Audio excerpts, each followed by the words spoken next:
Bonjour Jacques Loyer. Alors confiez-moi, racontez-moi s'il vous plaît, on va rentrer un peu dans votre intimité, mais ça va rester acceptable.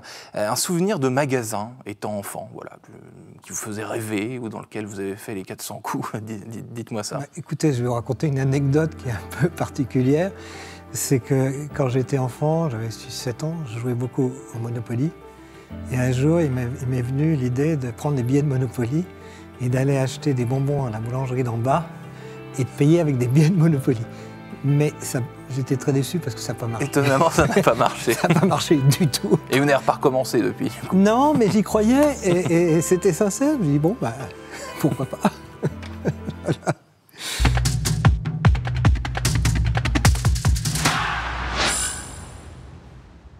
Bonjour à tous et bienvenue au Talk Décideur du Figaro, avec en face de moi Jacques Loyer qui a tenté une fois dans sa vie de payer avec des billets de Monopoly, ça n'a pas marché. Plus sérieusement, Jacques Loyer, vous êtes entrepreneur, pionnier du concept store avec l'ouverture du Grand Comptoir il y a 30 ans, un concept visionnaire parce qu'aujourd'hui le concept store c'est quasiment de l'ordre du tic de langage, quoi. Concept store, on le lit partout. Si on se balade à Paris, par exemple, le quartier du Marais, ce genre de choses. Tout le monde est concept store maintenant. Ouais. La petite boutique de 20 mètres carrés qui veut faire brancher s'appelle concept store, alors que ça ne veut plus rien dire. Ça ne veut plus rien dire, c'est galvaudé, concept store. C'est totalement galvaudé. Mais il y a 30 ans, ça voulait dire quelque chose, si vous aviez... Il y a 30 ans, oui, parce qu'il y a 30 ans, c'était il y a longtemps. Et concept store, l'idée de réunir sous le même toit des vêtements pour hommes, pour femmes et pour enfants à l'époque, et de la décoration, c'était novateur. Donc ça faisait vraiment un concept familial où on pouvait trouver aussi bien des vêtements qu'une bougie, un canapé. On pouvait tout trouver, de la déco. Tout, et même de l'épicerie fine. Donc on avait le même client pouvait acheter, passer d'un rayon à un autre et trouver son bonheur dans différents types de produits. Mais on faisait ça sur des surfaces importantes, c'est-à-dire que ce n'était pas 20 mètres carrés, on a fait ça sur 1000 mètres carrés. Donc le concept store qui fait, vous décriviez ça tout à l'heure, qui fait 20-25 mètres carrés, un peu branché, machin, c'est pas un concept store finalement. Enfin, il s'appelle concept store, oui, mais non, c'est pas un concept store, c'est histoire de dire... je suis moderne. Exactement. Et Jacques Loyer, vous, il y a 30 ans, vous étiez déjà moderne. Si je vous écoute bien, votre déclic, l'inspiration que vous avez eue en lançant le Grand Comptoir et ce concept store venait d'où?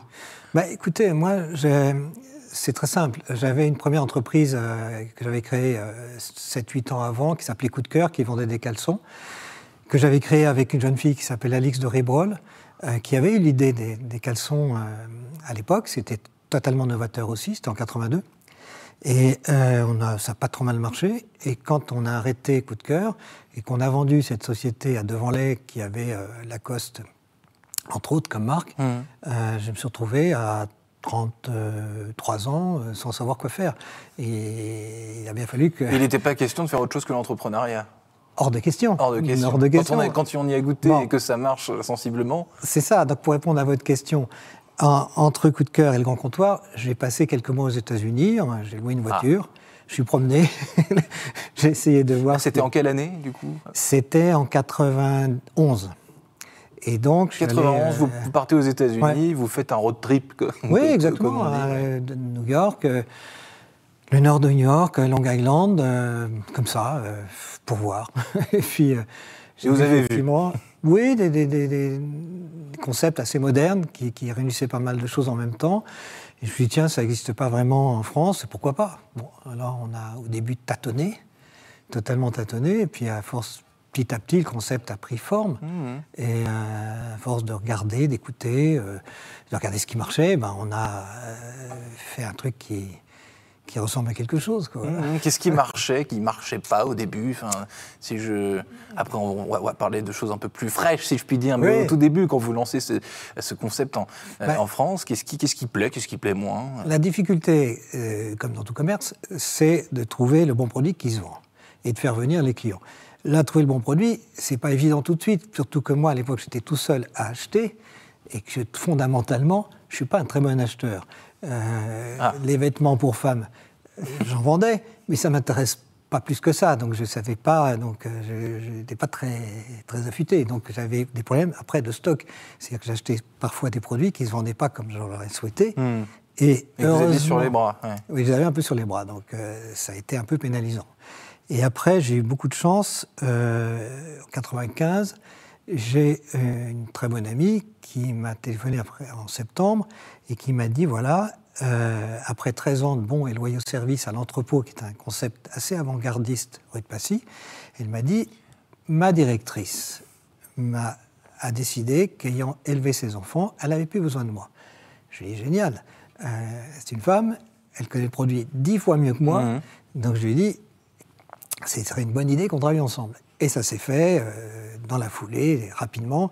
Et depuis, non seulement on travaille ensemble, mais on a peaufiné le concept, parce qu'on a des vraies complémentarités, et que Sophie, qui est donc devenue ma femme, donc, que j'ai épousée quelques années plus tard, donc c'est quand même une vraie histoire familiale. On se partage parfaitement les tâches, et notre complémentarité fonctionne.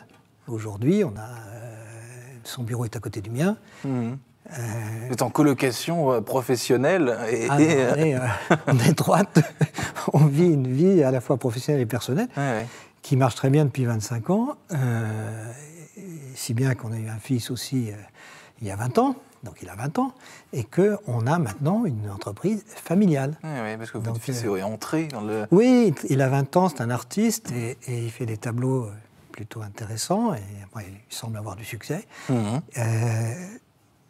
Et il participe, par exemple, à la direction artistique, le digital. C'est lui qui fait le compte Insta. Et son premier tableau a été exposé dans un de vos magasins. Ses premiers tableaux, il a une galerie de tableaux à Issy-les-Moulineaux, qui est notre tout nouveau magasin qui fait 1500 mètres carrés. Et là, il y a une galerie de tableaux d'une centaine de mètres carrés où ces tableaux sont exposés. Il a une vingtaine d'œuvres et ça rentre tout à fait dans le concept. Les tableaux, la décoration, le concept oui, ça élargit la notion de concept de lieu de vie.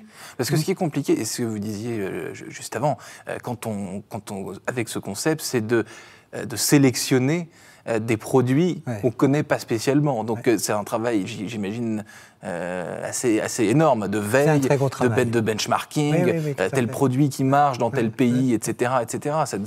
Sachant que le produit qui marche aujourd'hui, c'est pas celui-là qui marchera demain.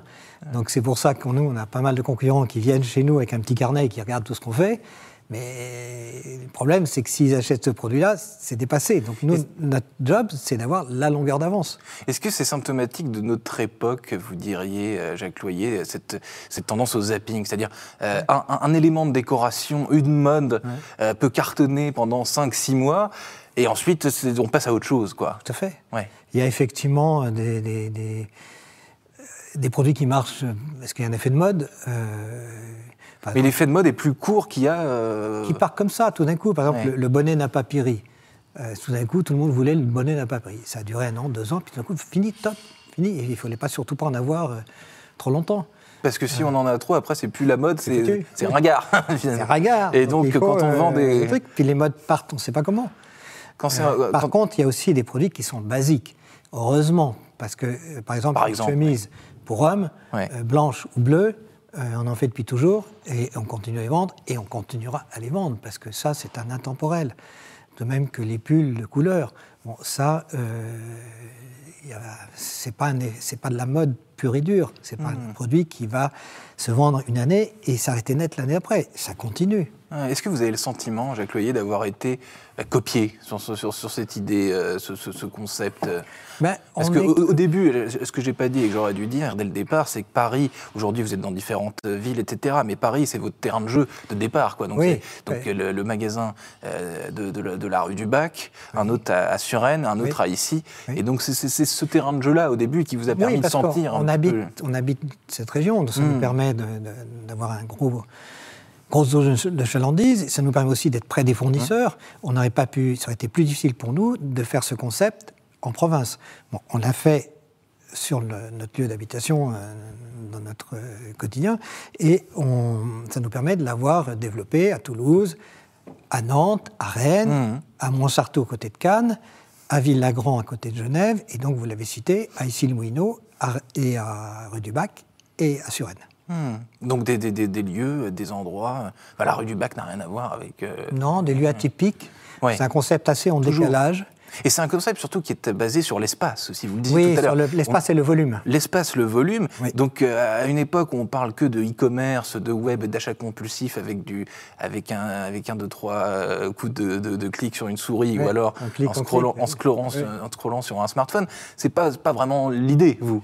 Non, l'idée, c'est sûr que nous, quand on voit la montée du digital en commerce, ça nous inquiète forcément, parce que c'est une forme de concurrence, c'est la vraie concurrence pour nous. Mais d'un autre côté, on voit notre clientèle qui est extrêmement fidèle. Elles viennent parce qu'elles ont plaisir à venir, parce qu'on les accueille bien. C'est un lieu de vie. Vous n'aurez jamais de la chaleur humaine, un peu d'humain sur Internet. C'est très froid, Internet. C'est une clientèle fidèle. Très fidèle. Est-ce que c'est une clientèle de quartier, disons?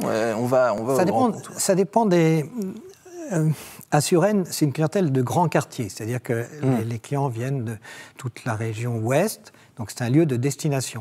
À Suresnes, on a un voiturier qui donc, on vient beaucoup en voiture à Suresnes. Rue du Bac, c'est plus des touristes ou une clientèle de quartier.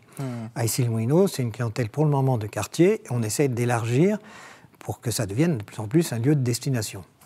Jacques Loyer, il nous reste une grosse minute 30. Est-ce que des sites comme Vinted et le marché de l'occasion, notamment pour les vêtements de seconde vie, est-ce que c'est un concept qui vous fait peur? Comment est-ce que vous l'appréhendez? Non, il ne nous fait pas peur du tout. Il a sa place et c'est très bien. Et il faut bien évidemment recycler. Et c'est vrai que dans nos armoires, on le sait, on n'utilise qu'un tiers des vêtements. Donc il y a un problème. Donc il faut au mieux. Au mieux, oui. Donc quand on vide le dressing, on dit tiens, je ne savais pas que... Voilà quoi. Donc oui, ça a sa place. Après, est-ce que nous, on peut intervenir dans cet univers? C'est pas sûr. C'est pas sûr. Et est-ce que dans votre, pas dans votre vestiaire, vous, mais dans vos concept stores, dans vos magasins, est-ce que vous forcez un timing? C'est-à-dire, est-ce que vous vous dites tous les mois, on apporte une nouveauté? Enfin, non. Non. Non, il n'y a pas du tout d'obligation structurée. On le fait, pas au feeling, mais on est tout le temps en recherche. Donc les arrivages arrivent au fur et à mesure de ce qu'on trouve. Je veux dire, nous, on est tributaires des fournisseurs ou des salons, où quelquefois, on met au point des produits parce qu'on ne les trouve pas. Donc on fait travailler des usines, aussi bien dans le Maghreb qu'en Asie, qu'au Portugal, en Espagne.